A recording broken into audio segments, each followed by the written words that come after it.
Shut up and sit down.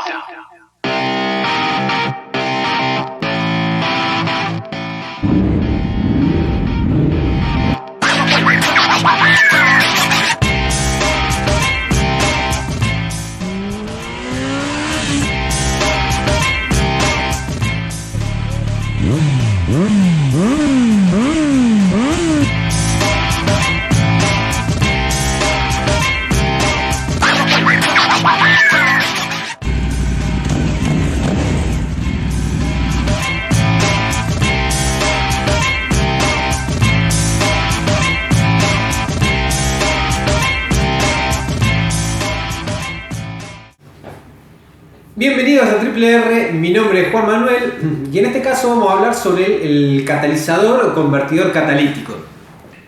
Te voy a explicar para qué sirve, cómo es el proceso para que haga lo que hace, por qué cuando buscamos más potencia lo sacamos y también la teoría de por qué lo hacemos, no simplemente se saca, tenemos más potencia y se terminó.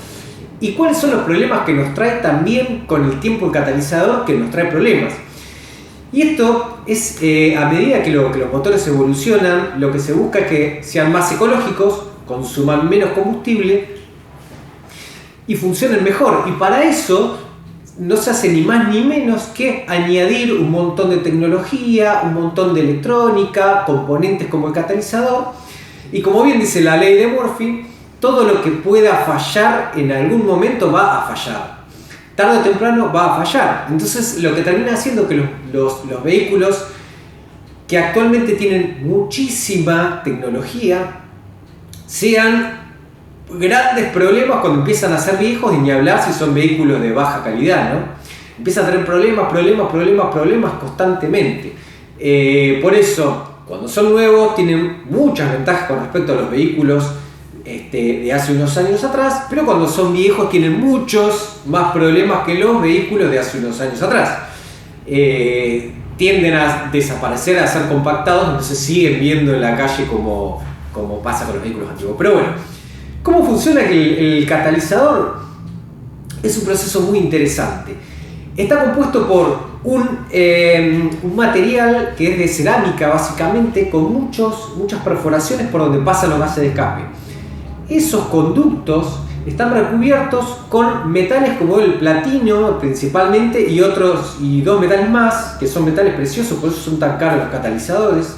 Más allá que es un baño igual en los conductos y no es que está hecho completamente con eso, sino sería más caro que el auto o la moto.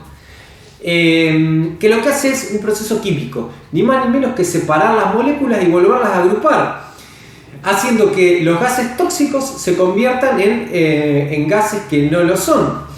Por ejemplo, de la combustión sale óxido de nitrógeno, que es muy tóxico, pero que separa el oxígeno y el nitrógeno, convirtiéndolo en oxígeno y convirtiéndolo en agua, que obviamente son elementos que no son tóxicos.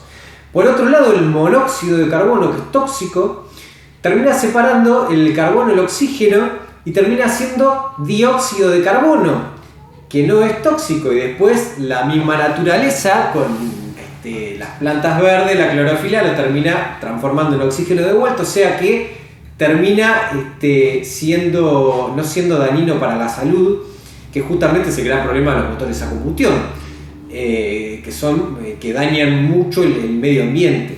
El catalizador logra eliminar el 99% de esos gases tóxicos, así que es realmente efectivo y por eso no hay que sacarlo para que la moto tenga o el auto un poquitito más de potencia. Tampoco logramos un 50% más de potencia, así que realmente el costo-beneficio en la balanza no termina siendo positivo, sobre todo para el ecosistema, obviamente.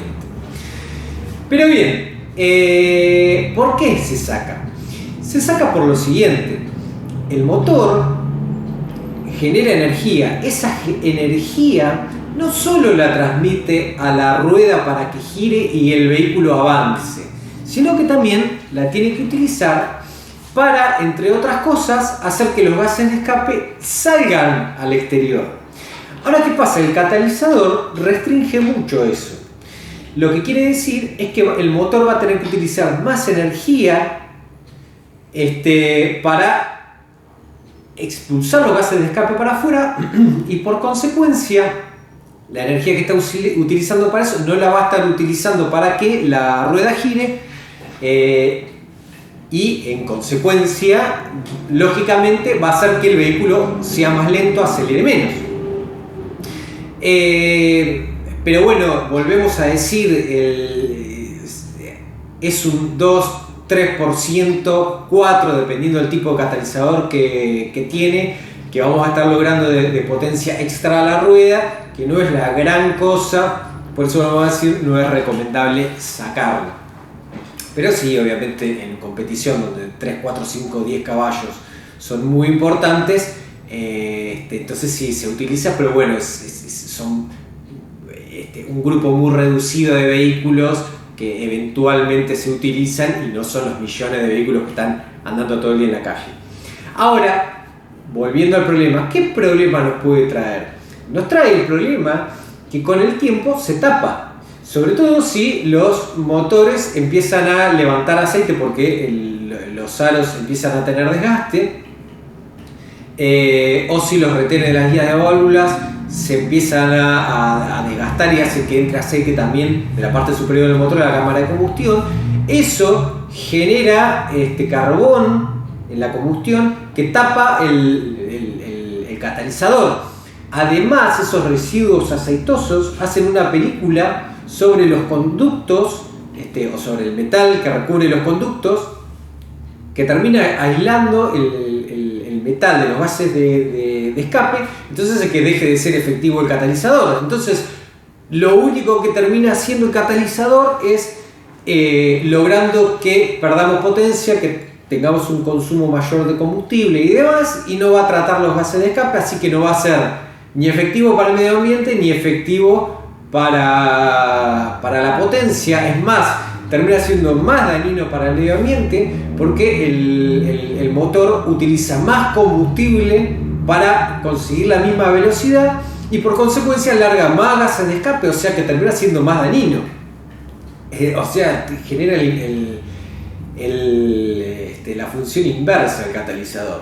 Ahora, ¿qué pasa cuando el catalizador se tapa? ¿Cómo lo reconocemos? Bueno, se nota mucho cuando el motor levanta más revoluciones, que cuando más volumen de gases de escape está queriendo salir y cuando más le cuesta. Entonces acelera y empezamos a notar que empieza a perder fuerza, a contrario de lo que debería ser, que el motor a medida que levanta más revoluciones hasta que llega al régimen máximo empieza a estar cada vez más alegre. No, en este caso empieza a tener cada vez menos fuerza, porque mucha de la fuerza que genera el motor la está utilizando para poder liberarse de los gases de escape. En muchos vehículos se empieza a parpadear la luz del check y se apaga cuando baja las revoluciones. Eso es una clave para poder determinar qué es eso, porque aparte, por otro lado, los motores modernos, los de última generación, no solo tienen la sonda lambda que gestiona el sistema de inyección electrónica para que sepa cuánto combustible tiene que ponerle básicamente al motor para que funcione de la manera más eficiente, sino que tiene otra sonda lambda después del catalizador. Y la sonda lambda no es ni más ni menos que un sensor de oxígeno. Pero ¿qué pasa? Detecta cuánto oxígeno hay antes del catalizador. Pues más allá que la combustión técnicamente quema todo el oxígeno, no es así. En la mejor combustión de los motores de combustión se libera oxígeno porque no son 100% eficientes en ninguno de los casos de ningún motor. Entonces, sensando la cantidad de oxígeno con el coeficiente lambda, puede lograr saber cuánta nafta tiene que ponerle al motor. Ahora, después de pasar por el catalizador está muy caliente, también quema parte de del combustible que termina saliendo crudo, que volvemos a decir, por más eficiente que sea el motor, siempre hay residuo de eso también. Lo termina quemando gracias a la gran temperatura que tiene el catalizador y entonces sale con menos oxígeno. Y justamente esa sonda compara con la otra, la que está antes y después del catalizador, para saber si el convertidor catalítico está funcionando bien o no.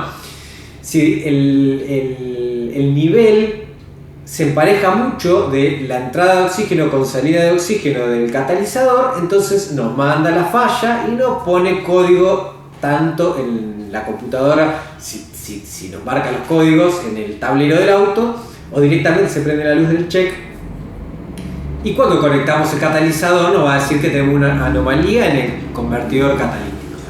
Así que bueno, de esta manera concluimos este informe, que tratamos de hacerlo lo más completo y rápido posible para que sea didáctico y funcional.